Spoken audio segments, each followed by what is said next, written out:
Olá pessoal, mais um episódio do quadro Rav Sani Responde aqui no YouTube.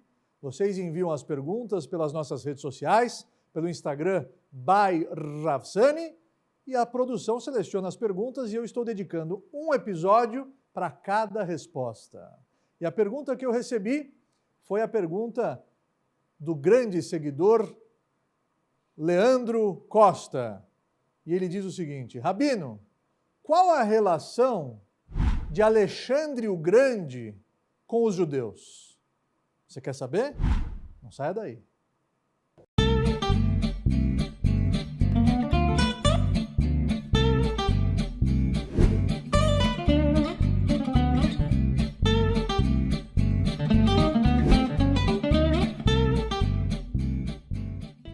Vamos lá, pessoal. Alexandre o Grande, o famoso Alexandre o Grande, sim, possuía relações com o povo judeu. Você não sabia disso, mas eu vou lhe contar. Eu vou lhe mostrar as fascinantes interações que Alexandre o Grande teve com o povo judeu e o complexo relacionamento que se desenvolveu entre os gregos e os judeus e que prepararam o cenário para a história do milagre de Hanukkah. Vamos para o cenário histórico, vamos voltar no tempo. O cenário histórico: Alexandre, nascido em 356 antes da Era Comum, era filho de Filipe II, rei da Macedônia, no norte da Grécia. E ele era considerado um bárbaro pelas cidades do estado até o sul da Grécia. Filipe, o pai de Alexandre, criou um exército muito poderoso, profissional, que uniu à força as cidades, estados gregas fracionadas em um só império. Desde a mais tenra idade, então, Alexandre mostrou possuir um enorme talento militar e foi designado como comandante do exército do seu pai, Filipe. Sabe com quantos anos? Com 18 anos. Tendo conquistado toda a Grécia, seu pai, Filipe, estava para iniciar uma campanha para invadir o seu arquirrival, o seu arqui-inimigo. Quem era o arqui-inimigo da Grécia? Quem? O Império Persa. E antes que pudesse invadir a Pérsia, Filipe foi assassinado, possivelmente por Alexandre, que então, depois da morte de seu pai, se tornou rei da Grécia. 336 antes da Era Comum, para nos situarmos na história. 2 anos depois, ele cruzou o Helesponto, que atualmente é a região da Turquia. Com quantos homens em seu exército? 45.000 homens, e ele invadiu o Império Persa. Quem ganhou? Você já sabe. Em 3 batalhas colossais, Granicus, Issus e Galgameia. Quem ganhou essa batalha, quem ganhou essa guerra, você já sabe. Alexandre liderou brilhantemente o seu exército até a vitória contra os exércitos persas, que superavam os seus em número, em força, mas Alexandre tinha uma característica de liderança e tinha uma característica de imperador, de conquistador, e ele, através da inteligência e da estratégia de guerra, venceu a batalha. O Império Persa foi derrotado, o imperador Dário foi morto, e Alexandre era incontestavelmente o imperador de todo o Mediterrâneo. Alexandre o Grande. Sua campanha militar durou 12 anos e suas conquistas levaram ele e o seu exército a 15.000 quilômetros de distância até o rio Indo, na Índia.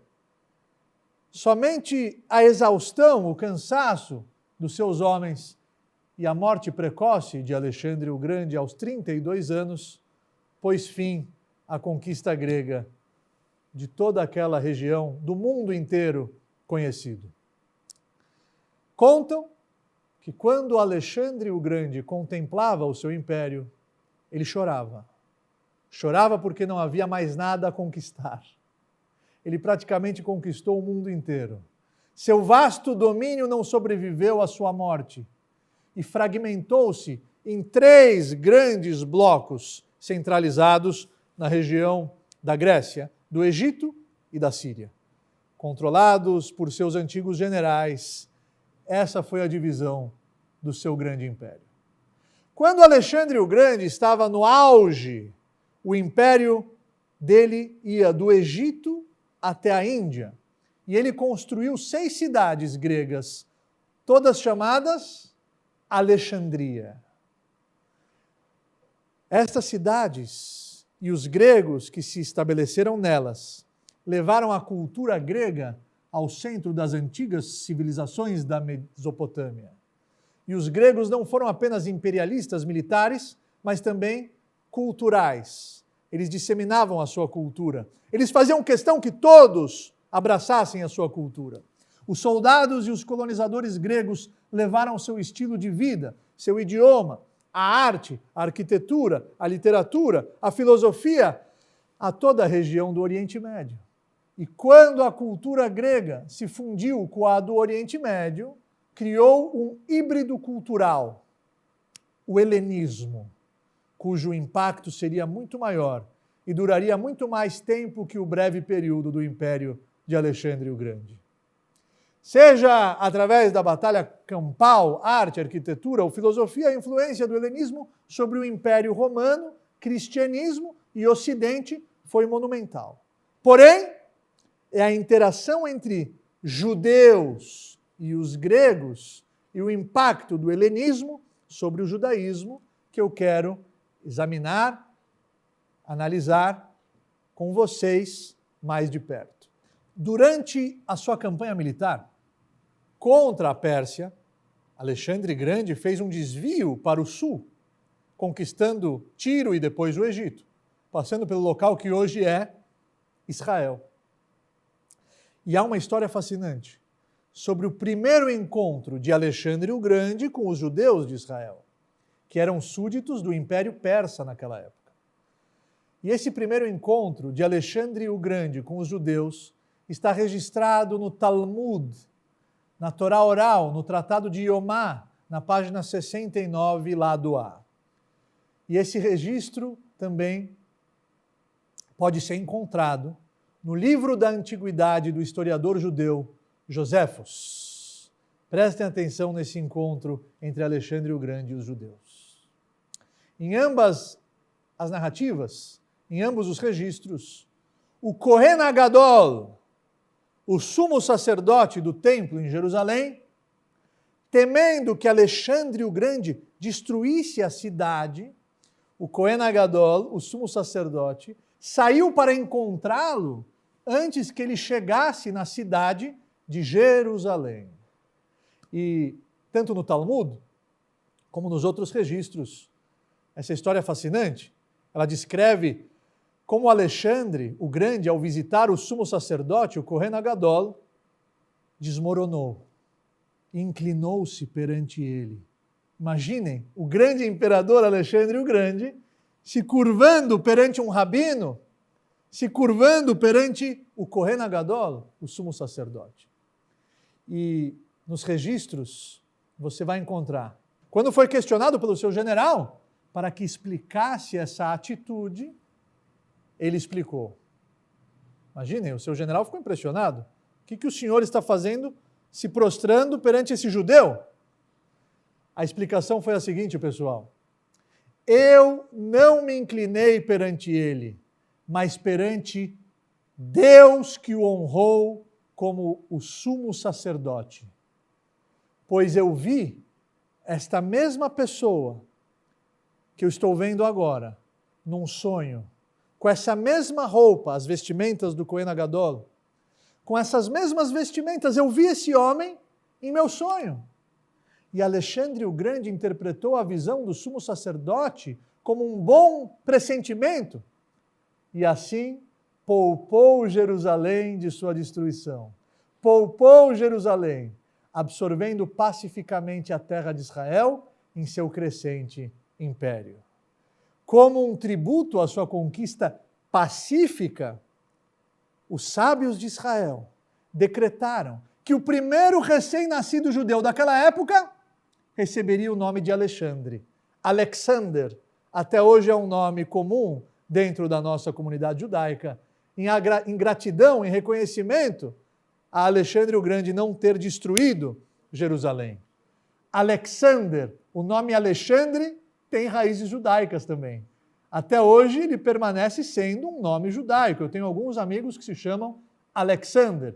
Inclusive tem uma Hassidut, tem uma corrente racídica em Israel, que é a Hassidut de Alexander, que antes do Holocausto nazista era uma das maiores Hassiduyot, uma das maiores potências de Hassidut e de Torá na Europa.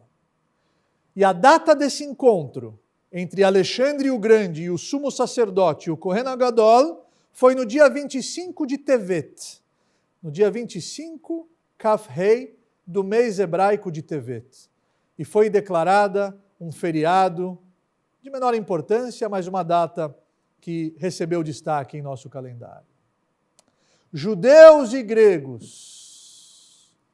O que aconteceu a partir dali, depois da morte de Alexandre o Grande? O relacionamento começou de uma forma pacífica, mas não terminou assim. Assim começou o relacionamento, mas ele se desgastou com o tempo. Os gregos jamais tinham conhecido um povo como o povo judeu. E os judeus jamais tinham visto alguém como os gregos.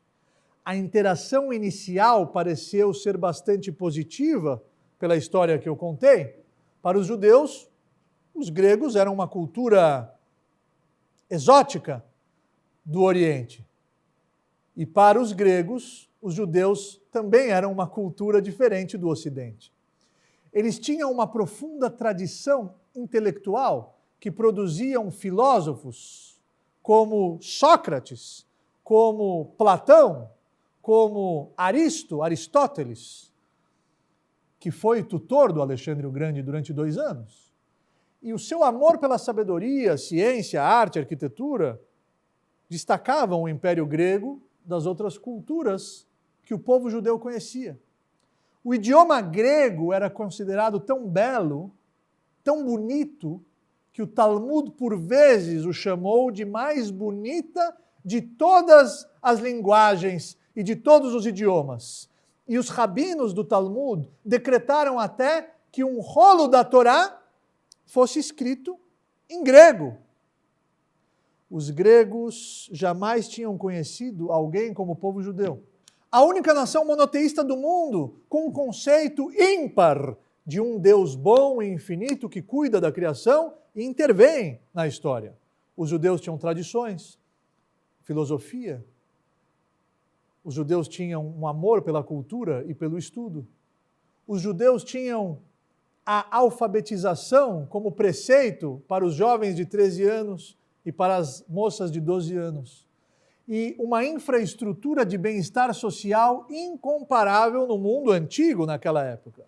Os gregos, então, ficaram tão fascinados com os judeus que se tornaram o primeiro povo a traduzir a Bíblia em outro idioma, quando o rei Ptolomeu II forçou 70 rabinos a traduzirem a Torá do hebraico para o grego.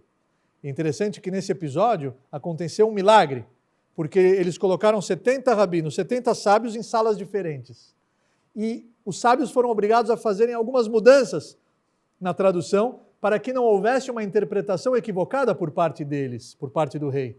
E o milagre foi que os 70 sábios modificaram as mesmas passagens, idênticas, sem estarem no mesmo ambiente e sem conversarem entre si. Isso também está escrito na Gemara, no Talmud. 2 impérios, meus amigos. 2 impérios gregos surgiram no Oriente Médio depois da morte de Alexandre o Grande. Os Ptolomeus no Egito e os Seleucidas na Síria. A terra de Israel era a fronteira entre esses 2 impérios que estavam em guerra. Inicialmente, os judeus estavam sob o controle dos Ptolomeus, mas depois da batalha de Pânias, em 198 antes da Era Comum, Israel se encontra sob o domínio dos Seleucidas e seu rei Antíochos. Antíochos, guardem esse nome. Enquanto grande parte da camada superior da sociedade judaica, juntamente com o restante da população do mundo mediterrâneo, tivesse prontamente abraçado a cultura helenista grega, alguns a ponto de denunciar sua identidade judaica, a grande maioria dos judeus permaneceram fiéis ao seu judaísmo. Isso custou caro, porque essa rejeição ao estilo de vida helenista, que era idólatra, era visto com grande hostilidade por muitos gregos e foi considerado uma forma de rebelião. As grandes diferenças que tinham servido certa vez como fonte de atração entre as duas culturas, judaica e grega, agora criara a faísca para uma guerra cultural. Para tornar as coisas piores, Israel era a fronteira entre esses dois impérios gregos. E os judeus que se recusavam a assimilar eram vistos como uma população desleal numa parte estrategicamente vital do Império Seleucida. Seria um equívoco enxergar o conflito como puramente gregos versus judeus? A tensão interna na comunidade judaica contribuiu muito para esse conflito também. Grande parte dos judeus helenizados tomaram sobre si a tarefa de ajudarem seus irmãos mais tradicionais, arrastando-os daquilo que consideravam como crenças primitivas para o mundo moderno, para a nova cultura grega. Infelizmente, esse padrão tem se repetido muitas vezes ao longo da história, quando os judeus acabam se afastando de seu judaísmo, quando os judeus acabam se assimilando e esquecendo a sua verdadeira origem. Infelizmente, isso se repete ao longo da história. Então, na metade do século, Antíochos, eu falei para você guardar esse nome, Antíochos emitiu um decreto inédito até então, naquele mundo antigo, multicultural e tolerante no sentido religioso. Ele proibiu a religião de outros povos, baniu os ensinamentos judaicos e a prática do judaísmo. E aí nasce o movimento da resistência dos macabeus, dos macabim. Eu vou explicar isso. Não muito depois disso, o rei enviou um senador ateniense para obrigar os judeus a abandonarem as leis de seus antepassados e deixarem de viver pelas leis de Deus, e também profanarem o templo de Jerusalém e chamá-lo de templo de Zeus, da idolatria. Brutais perseguições gregas aos judeus desencadearam a primeira guerra religiosa ideológica da história. E aí nasce os macabeus, a revolta dos macabeus. O levante foi liderado pela família sacerdotal de Matitial e seus 5 filhos, dos quais o mais conhecido era Yehudá, Judá, o macabeu, Yehudá, a Macabi. Eles, contra todas as expectativas, um exército pequeno de guerrilha, de rabinos fracos, sem preparo militar, esse pequeno exército derrotou os exércitos gregos. Os exércitos gregos que eram muito maiores, mais bem equipados e profissionais. E após 3 anos de lutas, meus amigos, Jerusalém foi libertada, finalmente, pelas mãos dos macabeus. O templo de Jerusalém, o grande Beit HaMikdash, que tinha sido profanado, impurificado pelos gregos, foi reinaugurado pelos macabeus. Foi durante esse período que ocorreu o milagre de Hanukkah, porque quando eles entraram naquele templo profanado, eles precisavam de azeite puro para acender a menorá, para acender o grande candelabro. E esse azeite puro era a primeira gota de cada azeitona com o carimbo do sumo sacerdote. Só esse azeite era kasher, era apropriado para se acender a menorá, o grande candelabro. E no meio daquela bagunça, eles acharam um único potezinho de azeite puro.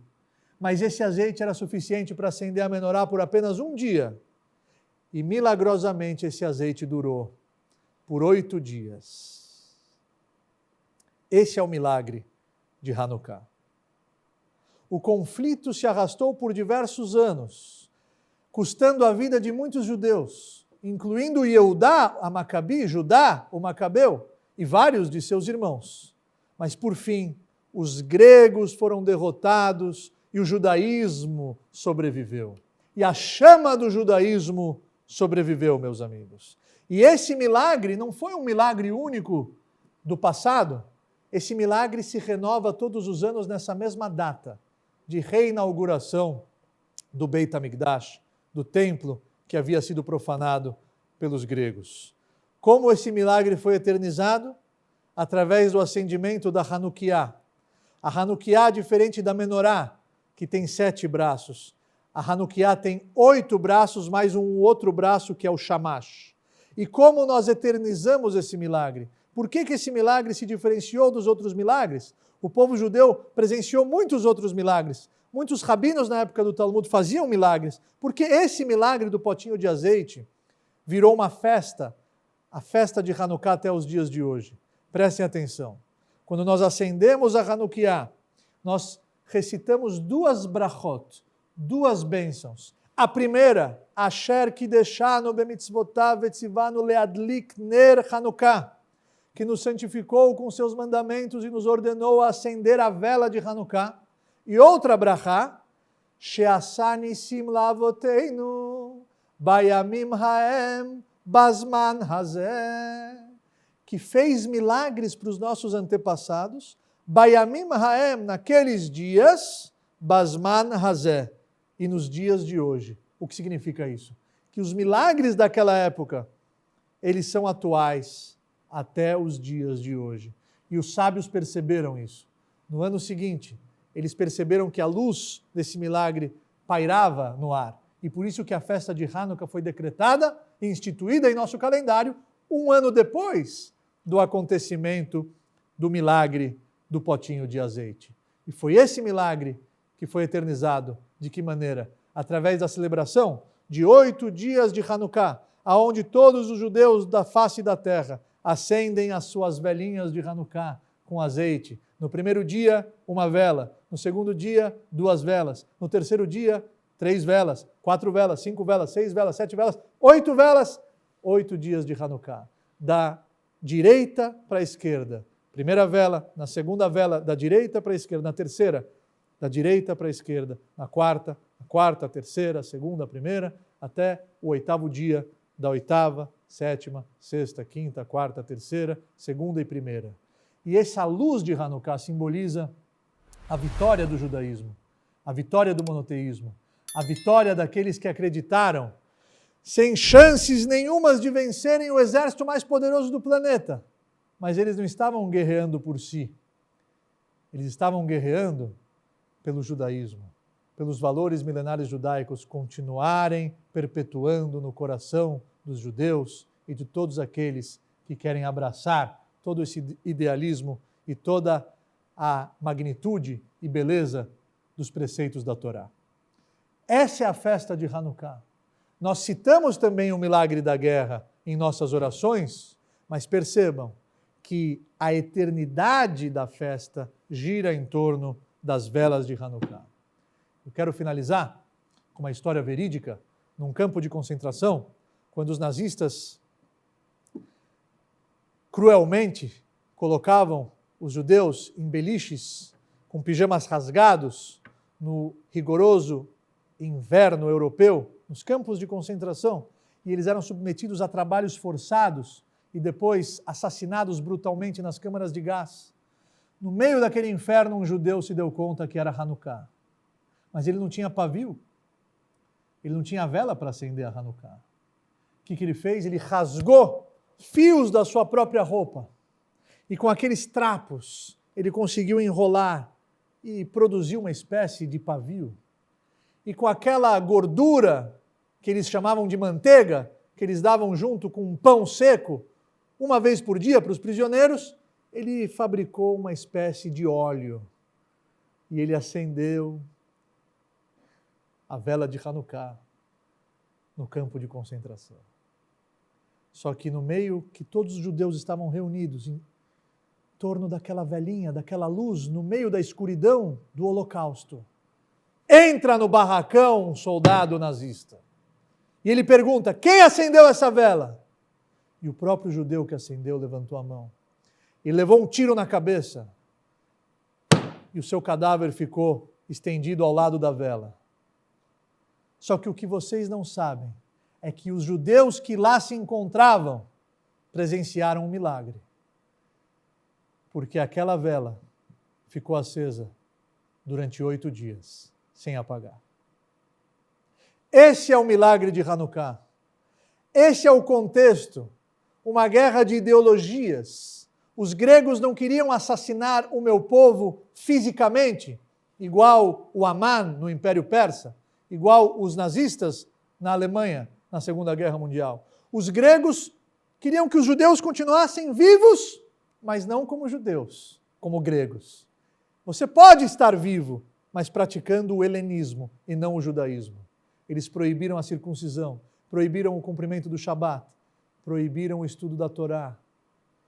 Mas Am Israel, o povo de Israel, jamais se curvou, jamais se deixou levar por essas ameaças.